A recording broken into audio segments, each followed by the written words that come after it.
โดยสบายดีย้ำเศร้าเด้อพี่น้องสบายดีเบิดทุกผู้ทุกคนจ้ายินดีต้อนรับสู่ช่องแม่น้องบอยคือเก่าคือเดิมวันนี้ป้าบัวมาพร้อมบรรยากาศอันแจ่มใสแดดแต่เศร้าพี่น้องอากาศอุ่นมื้อนี้บ่หนาวพอดีอุ่นตามลุงพรลงมาทงพี่น้องเพิ่นที่ตั้งร่องปลูกมันเพิ่นว่าเป้าดินจะมาเหนียวคักแนวแน่แต่อันนี้สิรอดบ่ลุงพรมื้อนี้พี่น้องเอ้ย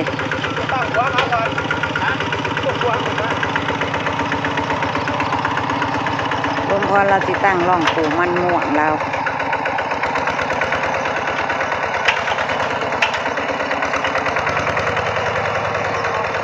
มาเอาใจซอยลุงพรพี่น้องรถกระจนสิบไปความดินมันเหนียวโอ้ยขออภัยพี่น้องดินมันเหนียวแห้งเนาะโอ้ยมันจะเป็นร่องให้เล่าอยู่บ่ละนี่ฮะตำนี้กระปูกใส่รถบ่เน็บใส่รถบ่เพราะว่ามันสุ่มดีเนาะแล้วตั้งร่องพี่น้องเนาะเอาอะไรมากมายตั้งร่องปลูกให้ใต้น้องเลยพี่น้องให้ใต้กอขาดเพราะว่าน้ำน้องมันซึมลงมามันซุ่มไปอีกโดนนั่นแหละพี่น้องเลย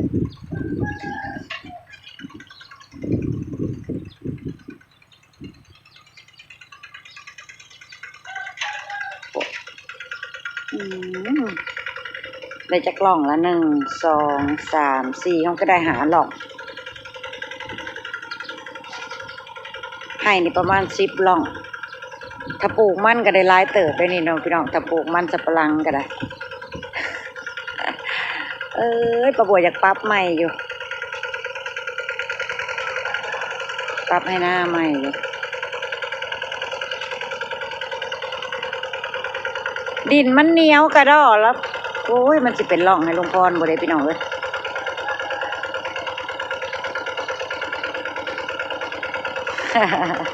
โอ้ยต้นจัดแล้วให้นี่ซ้ำไทยหน้าเบิดทงบ่ได้พ่อใหญ่พรแน่ผูก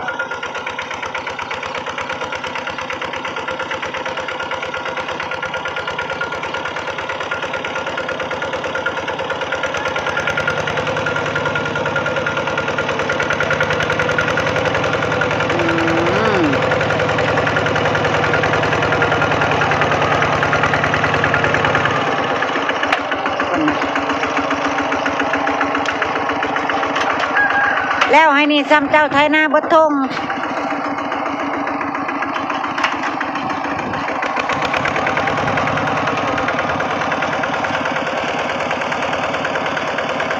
โอ้ยบ่ได้ดอกเท้ามันเหนียวกระดอก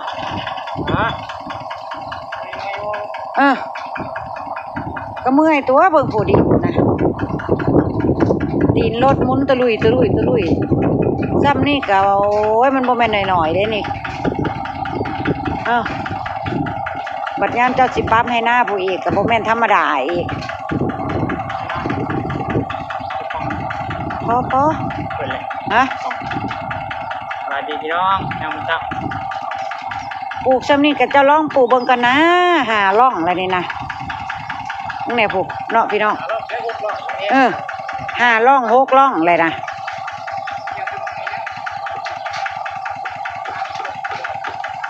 เรายังบ่ได้ย้อมได้ต้นเราจะบ่ให้บ่ได้กะ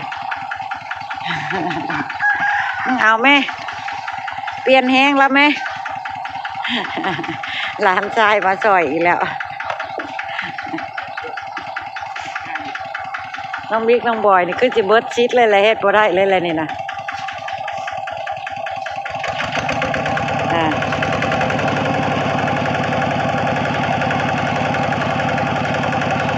ต้นรถเด้แม่ปลูก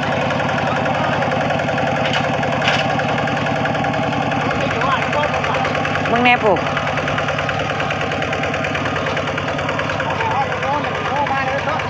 เออ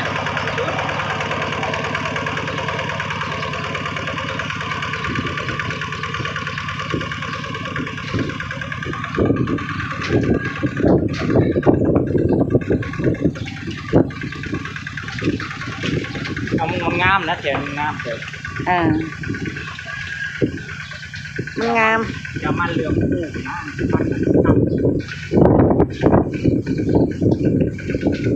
ก็หูอยู่ดอกแต่ว่ามันแน่ผูกมันดินมันโมเมนดินปุ้ยเนาะ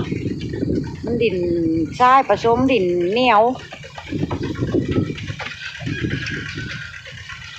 ยังกับมันยังอีกแล้ว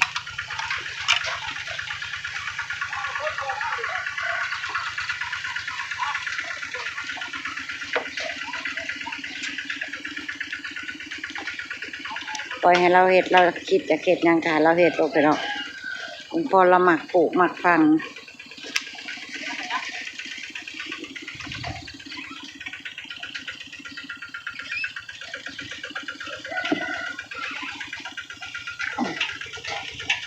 สิเฮ้อมันได้มองสวนดอกกระเจียวอันเด้พี่น้องเครือมันแล้วนะเครือมันม่วงแล้วนะสิเฮ้อจากสวนดอกกระเจียวมาปลูกไว้นี่ต่อผักเอาอันนั้นเพิ่นเลยผักเอายอดเพิ่นไว้น้ำหนาฝนจะได้มีปลูกต่อไปหลวงพ่อเราว่า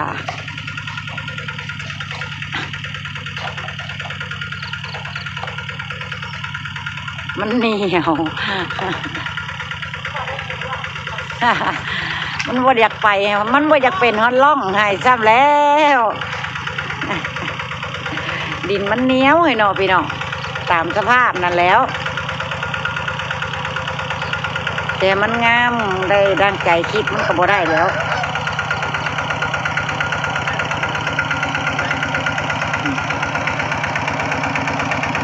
โอ้เบิ่งแน่ดินหนาวออกแน่โอ้ยบังคับรถ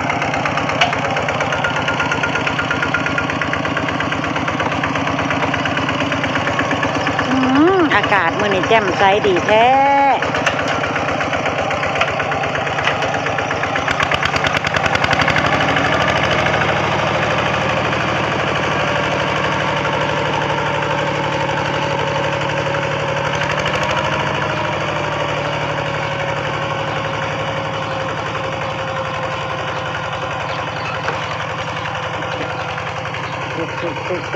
ตึก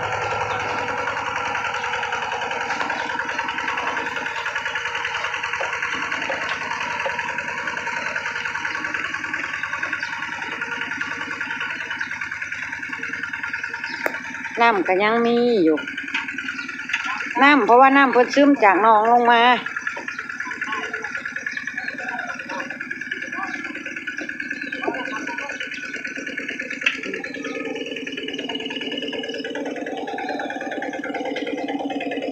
เพราะแม่นกบมาเขาไงแถวนี้อยู่บ่เนาะพี่น้องนู่นน่ะดินมันเหนียวน้ำน้องซึมลงมานี่นะประมาณเขาได้เดือนผู้ได้นี่พี่น้องจังแหงโอ้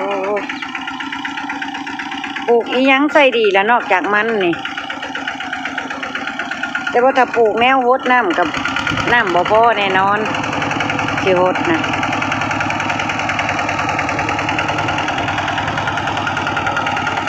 บ่มีกบเขาไงบ่เนาะ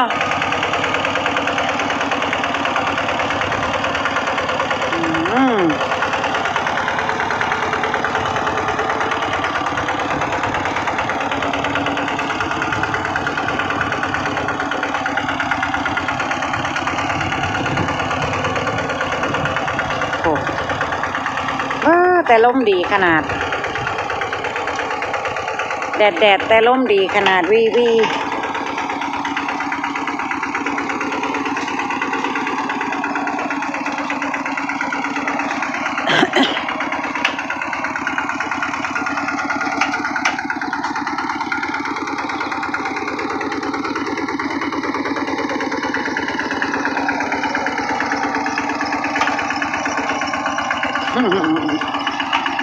ผู้ซอยแล้วสิเป็นลม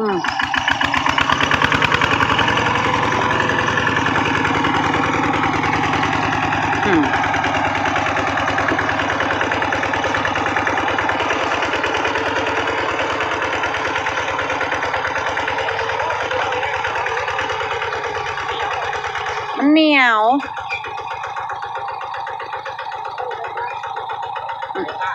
ปล่อยให้ซองเทิกเป็นบุกกันอยู่นี่แหละพี่น้องประบวกก็จะขึ้นมาเทิงเงินเทิงอ่านละลาพระจากแล้วจ้ะพี่น้องพ่อประบวกในคลิปหนาจ้ะ